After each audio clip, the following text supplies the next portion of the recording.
at the forefront of the rapidly evolving technology landscape. As Shelja said, that every 6 months, there's something new that is happening in the tech world. How is Cognizant empowering its women associates by, investing in their professional development and leadership skills? I think I touched upon that in the beginning itself on the inspiring inclusion aspect itself. I told how we have different programs in developing women. But I would like to step back and just extending the point that Shailja said, right? I think today's problem is everybody knows you have to stay relevant. Like you said, it's like the in thing. Everybody talks about it. But what is kind of not clear or what is happening actually is because of the distractions that you have. Like, for example, take AI. No, everybody talks about AI and Gen AI, but if you have to go 1 inch deep into what exactly that is, I think everybody kind of says, okay, there is chat GPT and prompt engineering and maybe 1 or 2 keywords like that, and that's all they know. But if you were to narrow down, and let me take our example itself in HR. And in HR, because I head the campus recruitment and skilling, specifically that is the function that I lead. If you look at how is that getting disrupted with AI, and one example I can give is interview. Like every recruitment has an interview process, and that is the biggest challenge in a campus interview process, where thousands of our experts have to come and interview, and that's the decision-making time. And we were thinking that, okay, we have tons of records or data of the interviews that our SMEs and experts have done in Cognizant. Why can't we use that records or that data and train and create our own Gen AI model? Just look at that example. It's not that we've implemented it, we have all that set, but if I were to think of our own function and look at where all am I getting redundant, where all are the functions that are going to change, sub-function, the tasks that are going to change, and then see, okay, if that is changing, then how do I add value into that? Take the example of interview itself. If the interview by an SME is going to be replaced by a AI engine, which will ask questions. So you are a fresher attending interview, and a bot will ask questions like how Cognizant SME would ask in a continuous manner, right, and make the decision for you. Then what is the interviewer's role, right? How do you pair program with that bot and make the interview relevant? Why I'm giving that example is everybody in IT field, because topic today is about propelling career in tech. Whether you are in a maintenance project or in a quality engineering and assurance area, which is like testing, automation, that area, or you're in infrastructure, cloud, or any of the product space, I think the first thing is to step back and see how is this landscape changing, and then look at how do you want to skill yourself in the future of that area, or maybe take an adjacent area, or take maybe a tangentially different area. Shailja touched upon that, right? We all read about it, that every individual today is going to have minimum 3 different careers.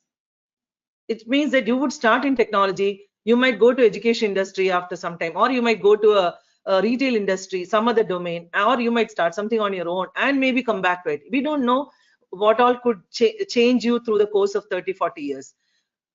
But cut out the distractions, look at what you're doing and see what is going to change in what I'm doing. And in that, decide on, okay, these are the 2 areas or 3 areas where I need to upskill or learn new things so that I stay relevant to the topic of staying relevant for future. What is Cognizant doing? We have like invested heavily in our people development, and that's been the case for many years. So we have like a platform where licenses to learn anything that is given, in the sense you can start with meditation, yoga, wellness, to designing, to AI, to anything like cloud. Whatever you want to learn, you can learn. All the employees of Cognizant have access to learn everything. From a content, it is completely democratized. From a hands-on, depending on the areas, like for example Azure or AWS or Google, any of the cloud areas that you want to learn, we provide free certifications or kind of subsidize that to a lot of employees, because we have partnership with Google and Microsoft and Amazon, various partners. Any of the area you take, whether it is Salesforce, Pega, MuleSoft, like I said, cloud, or maintenance area, automation, anything, we have very focused approach to develop talent in that segment.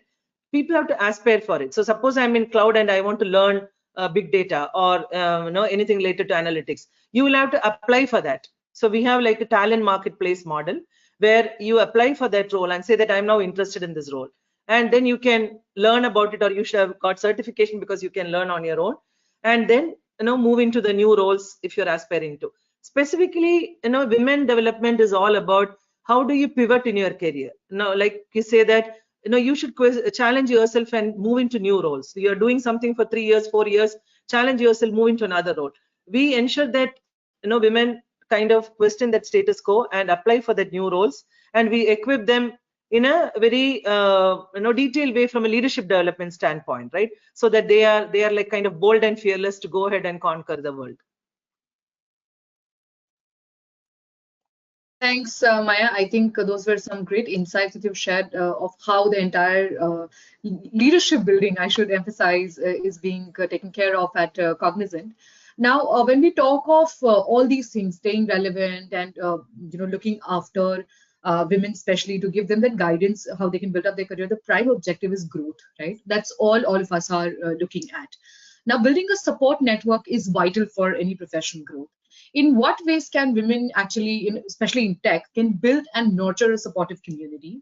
And what networking platforms does Cognizant provide for its women associates to connect and collaborate effectively? Shelja, I would like you to start, please. Yeah, absolutely. I think, see, the kind of networks you create is dependent on the stage of the career you are in, right? I kind of would see it as, initial 10 years, you're kind of being the SME domain expert. Then you get into mid management the next 10 years. And then the next 10 years, you're looking into the senior management. As you're moving from domain to mid management, you need advocates. As you're moving from mid management to senior management, you need sponsors, right? So the kind of networks you generate are to be driven. Probably will mute Maya. This is classic, right? She has tech problems, and I have a fridge technician. So we women life is always exciting. But I think coming back, I think one is network with your peers, because then you will know what is happening. And then, you're ahead of them, you're behind them. A little bit of competition is important. You need to know where the peers are so that there are no blind spots. That's definitely number one. Two, speak to people other than your boss, because then they are the people who will tell you what's happening in the organization. I have two of my biggest supporters are people, who I have worked with for the last 22 years, right? They've been my reference. They've been my sounding board. I got up with either of them in 2001. I don't even work with them, but that mentoring, coaching, they're almost like my personal board members or cheerleaders who I know will give me candid feedback. They've seen me, how I work, but they would also give me the right advice when I'm at a crossroads that, hey, I'm thinking about this, somebody can give me a very unbiased, these are the pros and cons, you need that kind of, and incidentally, both are men, right? And we've had that good, friendship, which now family is everything. But so don't hesitate to have those relationships. But it's important you identify the right kind of leaders to do it. A lot of leaders are keen to kind of develop the next level of relationship, right? Who are keen to kind of look at how can I mentor, how can I grow. But it's important you identify those. And I also say this, right? There are certain people you approach for a certain type of advice. There are certain people you advise for approach for another type of advice. So one leader or one counselor, one mentor may not fit all. There's a concept in this. It's called your personal board of directors. It's very well established. You need to have your personal board of directors, because those people are like, they're looking at you as a brand, as a startup, as a profitable entity. And they're the people who'll say, you know what, you do this is excellent. You do this, not going to work. So have that personal board of directors, right, who will give you unbiased view and who are only invested in your growth. They don't have anything personal there. In terms of the forums that we have, I think we do a lot of networking events within Cognizant. We do at a location level, like I do at Hyderabad, Maya does it at Coimbatore. We also have, these programs like Propel. It's a global program. So our leaders, actually women leaders, come together. We also have an ongoing mentoring program at different levels. What it does is that we typically pair associates with managers they have not worked with. So they actually get to see a very different side of business, and they also get to interact with a leader. And most often those mentoring mentee relationships stay beyond the program because they build that rapport. They always have this person at the end of the teams and say, hey, need a quick 5 minutes, and the leaders actually oblige. And as we do that, and as the women go through that, you actually find that you work with different leaders and you absorb different styles, right? A very extroverted leadership style to an introverted leadership style, right? Highly competitive, energy driven leadership style to a more calm and composed, leadership style, and then you kind of pick bits and pieces of it. So I'm only talking about leadership. It's the same thing with problem solving. It's also good with communication. I feel that, especially in Indian context, communication is not at all given any importance. But as we grow higher in any organization, you'd all agree how we express our ideas, our proposals is key for our success, right? And women are already blessed with very good articulation, right? That's a skill that we already have, it's an advantage. How do you harness it to suit the business environment that you're in? So a lot of these programs that Maya spoke about have a lot of that case study presentations, where the leaders actually audit, listen to them and tell them, you did this well, you didn't do this well. That is also another forum for them to interact. So I don't think it's one size, Sukruti. I think it's ongoing, but it's also about how can the people take that back. While all that is on the professional front, I will say this, it's important that we have equal help at the personal front, right? You need a lot of help and counseling when you are a young mother. Now in Cognizant, we have a program called Matri, which the moment someone kind of says they're going to go about the maternity, automatically we reach out to them. We start to tell the young mothers what to expect. There's a whole support system there because a lot of women are going through that, and what to expect, what are the changes, health issues, etc. Similarly, they go on the maternity, they come back. We are looking at, okay, how can we ensure that they come back, without feeling the stress of, having to leave the baby, coming back. It's not easy, right? But we always say that during that time, you need support. And there are others, there's so many others who are going through that. So why don't you talk to them? Why don't you pick some tips? But it's important you have that support system at home as well. You have to invest in that support system. And I always say this, right? As women, a degree of financial independence is something we have to exert. Very easy for me to say, very difficult, especially in the social context that we are in. But the financial independence means you decide where you spend that money. You may decide to get a cook, right? You may decide to get, somebody to care for the baby because you want a balance. And, I'm a financial services person, so I look at my ROI, right? So whatever I invest, right, more or less those costs remain flat. But as we go through this career of domain, mid-management, senior management, your earning capability goes like that. So actually, at a point in life, your investment that you're setting aside just to get the services help, which actually we get in abundance in India, right? Some of the other countries, they don't have the luxury. That becomes a constant cost, whereas your ROI is so big because your career goes on and you're not stressed because your home is running, your kid is being taken care of. I'm not saying give up your responsibilities as a parent. I don't think one of us should do that, and we wouldn't be doing it. But mundane activities, you may want to really decide which one is really worth my supervision, which one is not. I mean, we have a very senior leader in Cognizant. I'm sure Maya knows when I talk about it who she is, right? She's in a very senior position, right? Admirable lady, but her favorite pastime is cooking, right? And she's amazing at it. She would do golu during the whole Dashara time. She found her balance, which is admirable, right? So it's not one at the cost of another, but it's about what works for you. But you also have the support system which says, oh yeah, during this time she's going to be very active. Maybe some other activity, no, she's not. She's going to delegate because she's not interested, right? So know that when you're young, you need that help with your babies and kids and all that. Once kids start going to school, the school takes care of them 9 to 4. That's a big relief. Then you need a stage where you need help with the elder care. You will have to take care of your in-laws, your parents, extended family. Invariably, we are the caregivers, right? And we are also the nurturing. That comes naturally. Again, in a joint family setup, we cannot move away from that. Take help for that also. And remember, always remember this. This is what you're kind of spending vis-a-vis what would be the return as your career goes. As your career goes up, your earning potential increases. That is something to remember, not look at it as an investment for today. Today, it might seem like a burden, right? I think those are certain things we also talk about in our own forums, but that's probably what I want to tell the young ladies here, that what, life gets better. I mean, just I was talking to you, my technician was there, my fridge isn't working. I couldn't talk, so I just texted and my son is managing the technician. So take all the help you need. It's worth it. Thanks, Shelja. Maya, would you want to add something to what Shelja's just spoken? No, I'm just thinking, is there anything more to add in this whole session itself? Because she has covered all the topics. Okay, so I would actually want both of you to add a little bit about work-life balance, which Shelja has already spoken a little bit about. And of course, how can women have a better work-life balance? Of course, Shailja touched based on two important very elements, that how you do it is the way you kind of manage it. But do you think organizations also do play an integral role to this approach, Maya? So I'll kind of mix or combine both the questions. So your prior question was how can women grow in their Yeah. careers and at the same time balance work, right? Both are kind of like how Indra Nooyi says, right? Your personal clock and your career clock are in continuous conflict all the time.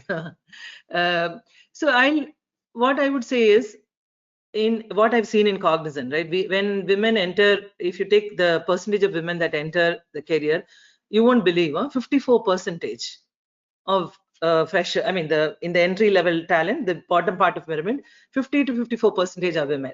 What happens after that is something that has been happening for ages. It's not today, right? If you take last 25 years of IT, you'll see that women disappear after like 7 years, 10 years, and they disappear even more. And after 25 years, there are hardly few people like me and I mean, few of us around. There are no women there at all. Now, why is this happening and why is this continuing to happen? Going back to your question about growth, what is that the opportunity that's not given? I would say tons of opportunities exist for women, especially if you take IT and technology career, tons of opportunities. Now, how much are they taking that responsibility of on themselves and not, my favorite word is self-imposed limitations, right? We have taken responsibilities for everybody around the world, like what Shail just said, extending to that. We feel that we need to do this, we need to do that. We are supposed to be taking care of a lot of things, because of which we are not able to find that time to learn and grow. Like 5 hours a week for women, in addition to all that they do in their mid-career, is not easy at all. When you have to take care of your home and you have to deliver for your project that you're billable in, and you have to learn new things, is a tough ask. So no, you have to cut out a lot of noise. I'll go back to the distractions and the noise. You cannot worry too much about what society tells about you. Yeah, like I know I have two daughters, and my daughters used to say that everybody's teasing that we are bringing only curd rice. I said, that's fine. I mean, and I never used to make that. I used to travel all the time. I moved to HR few years back. Before that, I used to be always traveling. And no, I initially used to feel a bit bad because everybody say that no, my kids got this, kids got that. I mean, their friends got a lot of different items, and they are taking like very basic stuff. First is, as women, we'll have to have a strong stance on, we will not have our own limitations. We should not feel guilty about, okay, I'm not making all this and all that. And it's very hard. So first is, you have a career, like again going back to what she said, you will have to invest in that career. You will have to find your support system and look at how do you progress every year. No, some days are very tough, some days are like little bit okay. When it is tough time, take a day at a time, but think that it's like I have 3 years journey that I'll have to just somehow get through, and try to focus on just that. And work-life balance at that time might be very tough if you're managing 2 kids and no traveling career, and you have to grow in that. It is not easy at all. So let's not fool ourselves saying that no, it will just happen. It's very, very tough. But it's not doable. You can do it. You will have to kind of compartmentalize some things in your head, that yeah, my kids will get only so much attention from me. Some of the other things will be taken care by the other support system, or they might have to be on their own. But they will eventually see you as role models and become like you, or try to be like that. Going back to the work-life balance question, my answer always is, different people have different response to this question. If you are having an ambitious goal, and if you are passionate about being a leader and leading a change and being seen as someone who's bringing a lot of difference in the society and in the ecosystem you are in, then there is it's a little difficult to have that balance, because you have to invest a lot of time in growing yourself in that career, because you're competing with so many people, right? How do you stand out? So you have to invest that time. And so for me personally, it has been very tough to bring that balance. I had to know, if you ask me, I always again say, I missed both my daughter's first birthdays. I left my second daughter for almost 7 months, no, more than 10 months in India, and I was in the US, because for me, always my career came first. I had to kind of grow, earn. I never said no to anything in work. I said a lot of no to personal things. Now, I'm not saying that is a template to follow at all. But if you're ambitious, I find it very difficult to balance all of this in an IT and a technology world, when things are changing. But yeah, but it's up to people. You could take a day at a time. Again, going back to our performance appraisals and rating, we all want to be the top rated, right? Then only you grow fast. But then for some years, you can think that no, I'll be only middle rated, no, which means I'm doing my work. I'm not going that extra. I'm not able to do it because of my personal commitments. It's okay to be like that. Maybe for 1 or 2 years or 3 years, and then bring back the whole rigor and then grow. I mean, so all of us have different recipes to that. This is my view to it. Thanks, Maya. I think that anecdote that you've just added about you being in the US and leaving your daughter behind of your work commitments, because of your work commitments, I think that is a very different trajectory, and that may not work for everybody, but I think that's a personal choice that people actually build over the years. Shalja, I think you have something to add here. No, I think I don't know. I don't know who coined this work-life balance word, because to me every day it's different, right? If there is an important presentation today, then there is no life that day. The entire life is around work. If I have an important occasion at home, right? I've taken a leave and maybe I'm planning something, like it's my son's birthday, I've had the ability to take leave on that day, then that day life is important, right? Work probably, unless there is something that happens, and we all know, right? I mean, like Maya said, I remember once my son and I were in a movie and something happened in production. I got a call and I started my call outside the movie theater. And that call went on for next whatever 10, 12 hours until the issue got resolved. So came back home, driven, never went back to that movie. Right? Yeah, somebody can look at it and say, oh, you come to movie and you don't even do that. And come on, no, I mean, seriously, it's something like that. So, don't guilt yourself. Right? If you want to take those opportunities, then, give it your 100%. But prioritization to me is very important, right? So that kind of also helps with this guilt.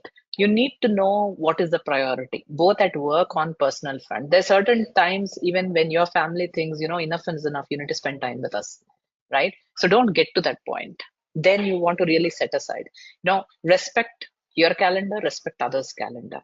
Then there is something that happens at work which you can't delegate. You need to be there. You need to lead from the front. So set expectations at home. You know what? I'm having this very tough thing going on. Next 2 weeks you will hardly see me, hear me, because I'm too entangled in this. You'd be surprised, the family rallies around. Maybe sometimes asking is what helps. Instead, we want to kind of do everything, right? No, I'll run the house also, but I will do this 2 weeks. So ask, set those things, plan a little bit in advance. My Sunday goes in next week planning, right? Where do I need to be? What is happening? How is it going to be? What are the important things that I need to do? And maybe this is me. I need my me time to recuperate.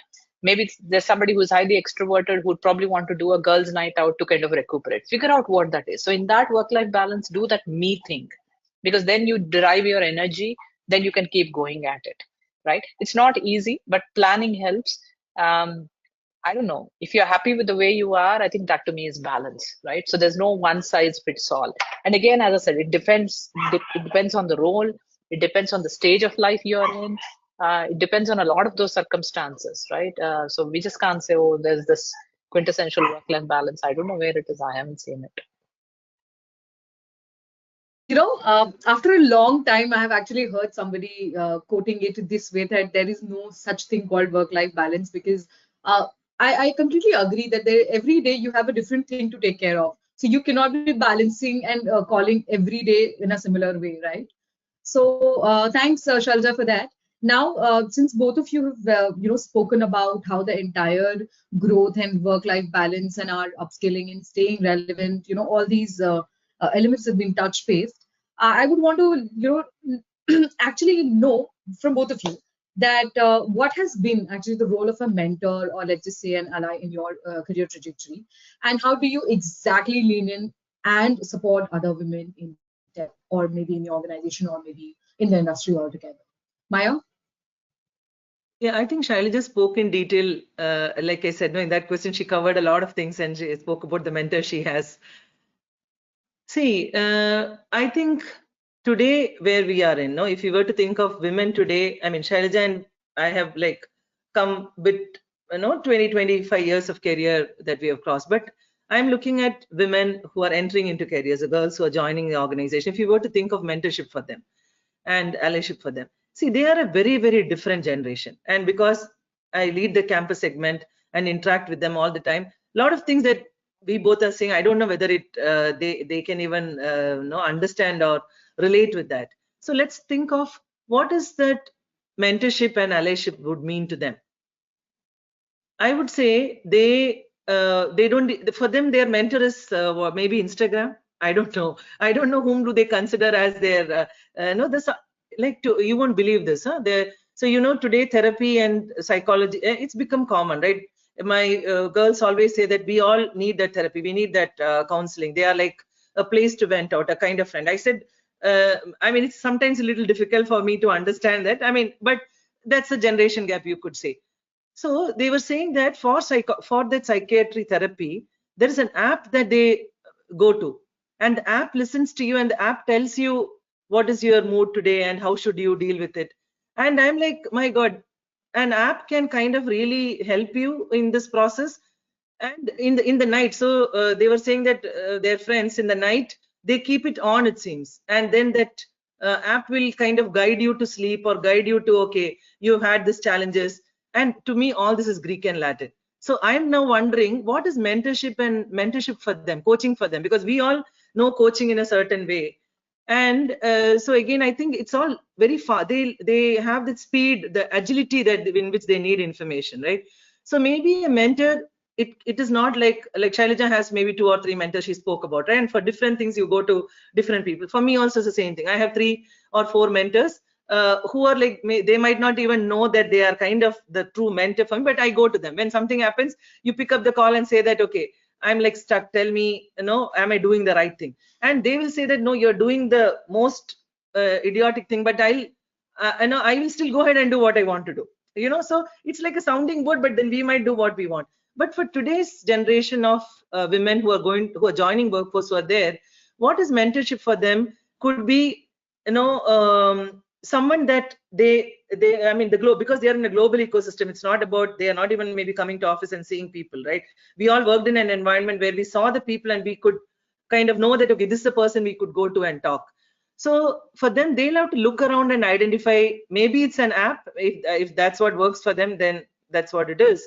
Or there are maybe people in their college, or maybe in different segments that they see, who are like kind of doing a speed coaching. Incidentally, today at Coimbatore, we did that speed coaching where they don't go and sit and talk hours about it. But for something, you have identified someone and they could be of their age, or I don't know whether they really relate with someone with 20 years or 10 years more experience. Right? They relate more with their age group, or maybe 2-3 years. So look for who's that person who's a senior to them, maybe from college, whom they're related with, who's now working in Google or Amazon or somewhere.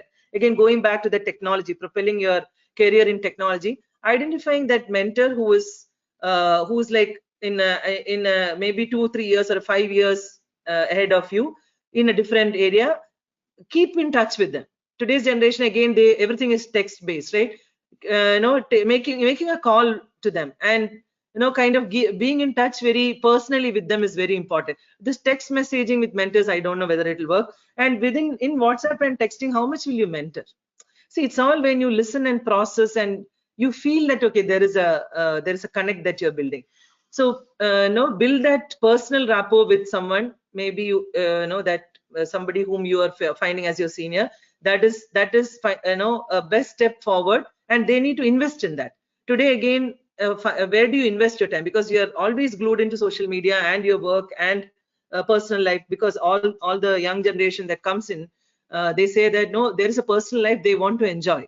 So today again, I asked, okay, what's your dream? Everybody said we want to travel. So I said, how will you make money for travel? I mean, parents cannot support that travel. No, so their dream is to travel, see the world, thanks to everything that we see in the social media. So when you want to do all of that, you need to take your career maybe in a little different way, and you need to have those people whom you talk as mentors or coaches, whom you identify.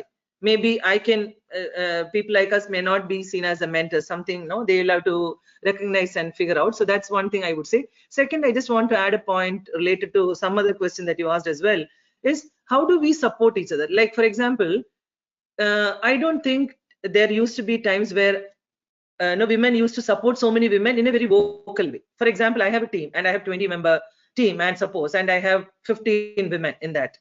How is that every woman, each other, is amplifying others' job? In the sense, if if Shailaja was in my team and she did something great. Earlier, there used to be a resistance to amplify her work. Now, women will say, okay, I want to compete and I want to be first. Today, I want to say that every woman has a responsibility to amplify other women's work. Nominate them for awards. Nominate them, talk about them. LinkedIn, social media post, right? You post about, okay, there is this person who has done something phenomenal. Maybe she helped somebody in an underprivileged society to do something, or she learned something on her own and got certified, and now she's able to get into a new role. Now, amplify everything that you see around you, and bring, every woman has to bring 10 women forward. That is extremely important to propel everybody's career. And earlier, that system was not there. The only way we could do was by sending a mail. I would write a mail to my supervisor saying that, okay, this person has done this much work. This is the PPT about the work you have done. Today, all that is not required. Just few lines, put a photograph, publish about them. Continuously amplifying women's achievements, continuously rewarding them, continuously bringing them to the focus. Because women shy away from that attention, right? Bring them to the focus and say that you have to show up, you have to speak up, you have to lead. I think that showing up in post-COVID, the show up also has gone away. So you have to show up and speak up and lead. No, it's not connected to the the mentoring part. I'm saying for women to propel their career, that is also extremely important. Yeah, I'll pause. Thanks, Maya. Shelja, I think this is the last one for today, and I will probably jump to the questions and see how exciting our audience, queries are. But before that, taking a pause and reflecting on the learnings is how can that we normally look at how can women adopt a growth mindset and continue to stay relevant. See, I think I've said this right before as well in some other conversations. We are in constant dialogue with the inner voice. You call it conscience, you call it your, sounding board, and I think we listen to it a lot more. I can't think of any woman who says my mind is at peace, right? I have no thought, my mind is blank. I've heard many men tell me, "What are you thinking right now?" and they can say nothing. I don't think there's a single woman who will say, "I'm not thinking anything." It doesn't happen. But how much of that voice is criticizing you? How much of that voice is uh, promoting you, cheering for you, right? And how much control do you have on that, right? And I read this somewhere, and I didn't know this until very recently. Uh, a lot of that voice comes from what we heard of our parents or adults when we were growing up, right? So whether you like it or not, the way we have been brought up is a constant narrative in our head. We've been told you can't do this, you can't be this, you're not good at this, you've never done that. Oh my God, that is very scary. Oh my God, this is something which is fearful, right? And the mind plays that back because as we grow older, our access to the so-called elders reduces. But then our mind has created that, right? Now, when you grow older, you kind of look at your experience, you think, oh my God, that is not true, right? This is a lot of narratives that we have been brought up when we were growing up, right? And Maya said that, right? Two girls and curd rice. Well, I so agree with that. I could never attend a PTM meeting of my son during his growing up years. Either I was not there or I was at office, right? So most of my son's parents didn't know who his mom was, right? This is this momless boy who only talks about a fictitious mom. She doesn't turn up, right? I couldn't help it. I could never go. That's just part and parcel of our lives, right? It doesn't work. But and it's my voice, right?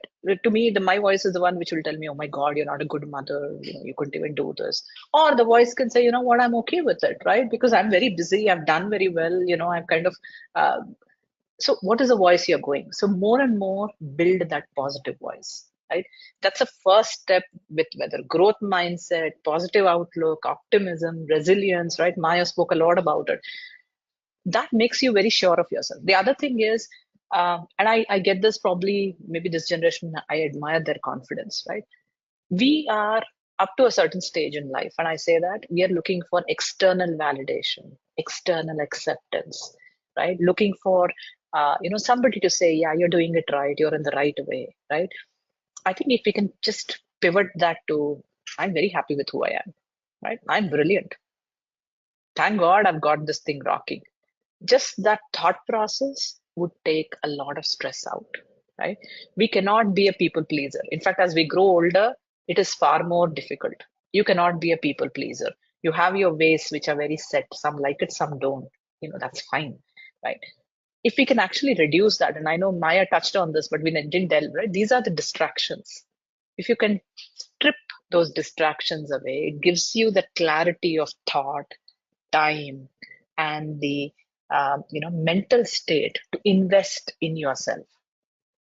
Where do you want to invest? Do you want to invest in learning a new skill? Do you want to invest in reading something? Do you want to invest in giving back to the society?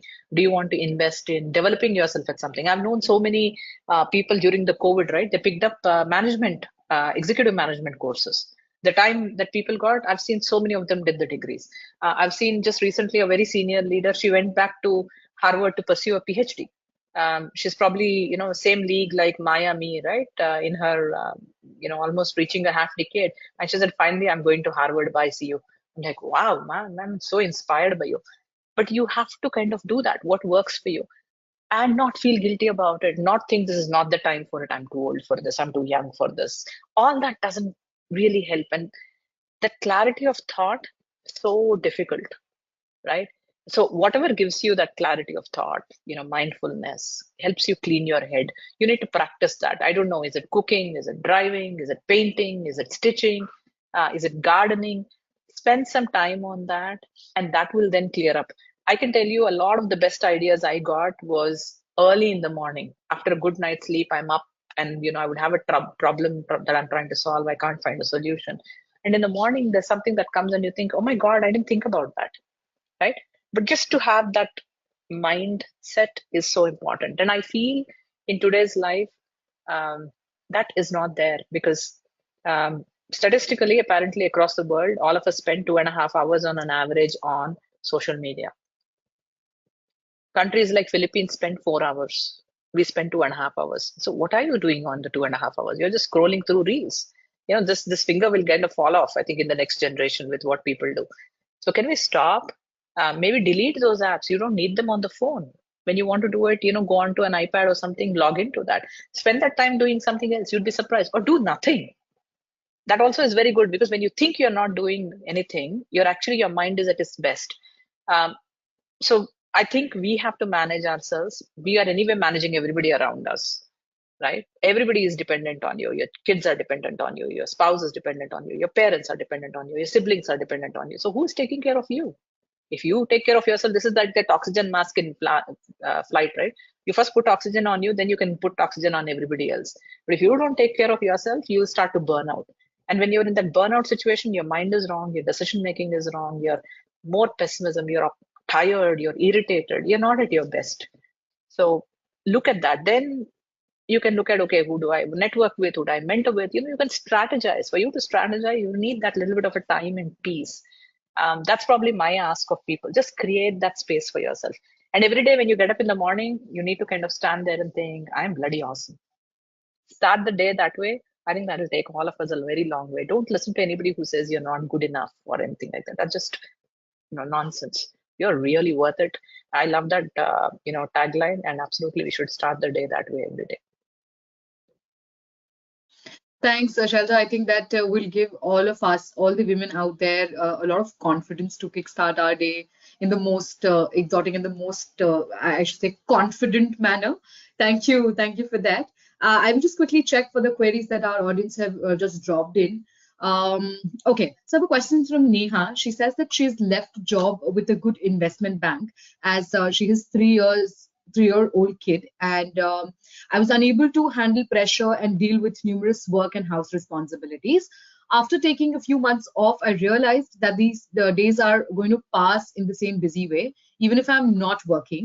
I'm looking for a job again with a positive outlook, but I am, every now and then I get to, I get a strange feeling. Um, okay, this is such a long question. Okay, she says Neglected that she is child. every now and then she has a strange feeling on how she's going to meet the work requirements, right? And make sure that the kid is not affected at the same time. Can you please share some tips or suggestions that how can she deal with this phase of life? Maya, do you Okay. want to? Yeah. So, what is the attention that you want planning to give to the kid? It starts from there. If you want to be there with the kid for everything, then you cannot work on a demanding career at all. It's like a given. If you want to ensure that you only will feed, you only will prepare the food, you will only feed and you will only take care of everything, you cannot. But so you'll have to see which are the things that you are ready to outsource to someone. No, outsourcing could be outsource means give delegate to someone. Whether it is to your spouse or to a maid that you've got, and the different support systems exist. If you don't have any of the support system, like if you don't have in India, like Shailja said, we have plenty available, right? It's just that all your salary you will have to spend on that. I used to do that. My father used to ask, if you're spending everything on all of this, then what are you saving? I said, I need to live happily and I need to spend this money. So she has to make a choice that if she works and she earns certain money, what is that she can use from that to keep a support system that will take care of maybe some of those activities, which you can leave that person with, for the kid, and the remaining you do. There is no silver bullet to this question at all. And Neha is a representative of thousands and thousands of women who are today maybe having exactly the same question which I went through, Shailja went through, all of us have gone through it, and it was not easy. That 10 years is the toughest in life, no doubt. But you will leaving work is only going to make it difficult, because once you leave, re-entry is very tough. You'll have to go through, because in India there is so much of availability of supply that you'll have to compete with all of them to get. So I would say get back to work at the earliest, because I understand that she's not liking that she's sitting at home. So get back to work. Maybe start with a part-time job. Today many companies have part-time job. You can work from home. So no, do that. That way you can balance both a bit, and then after 3-4 years you come back in full swing. I think I'll only add one point, right? Delegate. Um, I think women work very well. We tend to have a lot of control, especially when it comes to stuff like home, kids, right? We're very territorial about it. And that's the innate nature, right? We want to control everything. But when we want to control everything, what we do is it's my way. So people actually distance themselves because she will decide. She will tell how it needs to be done, right? She will manage everything. So in the process, you're not taking help from others, right? I will say this, and there is a lot of friction, I get that. But remember, in the child's interest, after parents, and maybe more than parents, the people who take care of the child are grandparents, right? Grandparents love grandkids to a bit. They will have friction with you, right? How many of you have a discussion with your mom every week and we disagree, right? Or like Maya said, right? Fathers disagree with us, in-laws disagree with us, but they're great with the grandkids, right? Leverage that extended network. Don't focus on how something is being done. Focus on what is being done. Is the baby fed? Is the baby being played with? Is the kid's attention being taken care of? If we can look at the what more than the how, and have a set of people who can interact, I think that gives it. This need, I only have to there, I have to drop, I have to pick up, I have to change. Difficult, because you don't have 8 hands and you don't have 48 hours. So you may want to really take a look at that. What are the things you absolutely have to do, and what are the things which others can do, which will give you that time, right? And there is a study, again, long ago, the study was published. It says that actually kids of working mothers grow up to be far more independent.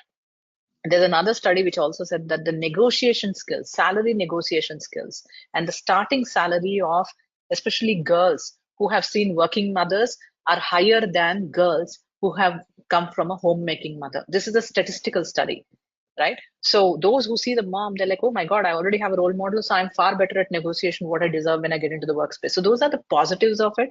And yeah, it is the first 10 years which is hard, vaccination trip, school trip, this, that. After that, they become fairly independent.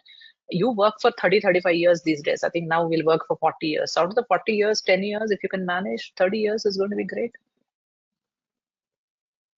Thank you, both of you. A very interesting question from Supriya. Of course, she says, thank you for sharing insights, both of you. Could you also share a few tips and thoughts on how we can brand or market ourselves to enhance our professional growth? So I'll start. I Okay. think I'll start and I'll give off to you, Maya. I think to me, it's important people know how you're seen, right? And you know how you're seen. Are you seen as somebody who is not confident? Are you seen as somebody who's hesitant? Are you seen as somebody who's indecisive, right? Sometimes we want to please everyone. That doesn't really help us, right? So the more authentic you are, the more people see. The second thing is when you meet senior leaders, right? How do you summarize what you're doing? What are the adjectives you're using? What are the words you're using? How powerful is the narrative that you're using? There's a whole theme called elevator pitch, right? What's your elevator pitch? Practice in advance, so when you bump into a senior leader, you can actually rattle out what you're saying. And we don't do that. I'm very good at praising, say, what Maya does, right? Because I'm so proud of what Maya does, and I will not stop about it. If I have to say the same thing about myself, I will probably tone it down by 50%. Because you have to be humble, you can't brag about yourself, oh my god, you can't say so much. All that narrative plays up. Prepare your elevator pitch, so when you meet senior leaders, you know what you're saying. And you need to also recognize what is being said about you. Are you seen as hardworking, or are you seen as smart? Are you seen as somebody who's a follower? Are you seen as a leader? Manage that narrative, right? And sometimes they say it, right? Fake it till you make it. It works, right? You have to act confident even sometimes when you're having a crappy day. And we need to learn that. And corporate, it's a dog eat dog world, right? I will say this. So don't think that there are friends, and that we kind of play all our cards out and we go and trust everybody blindly. It doesn't work that way, right? So just hold yourself, only show the professional side of you. You don't make a lot of friends in the corporate life. In fact, it gets far worse as you grow higher in an organization. Right? So be prepared for that. Maya? Yeah, I would also say that generally women have the tendency, I've seen, giving reasons. No, I have to take care of kids. I have to go home soon because of family-related things. Don't do that. Consciously try to reduce that, because the more you say like that, there's an unconscious bias that you're building against women. Because you know, right? Everybody will say that, okay, she is in that just come back after maternity leave, so she will want to go back to home soon, or she's not ready to work extras, she's having issues. So because we all keep saying that, so don't say that too much.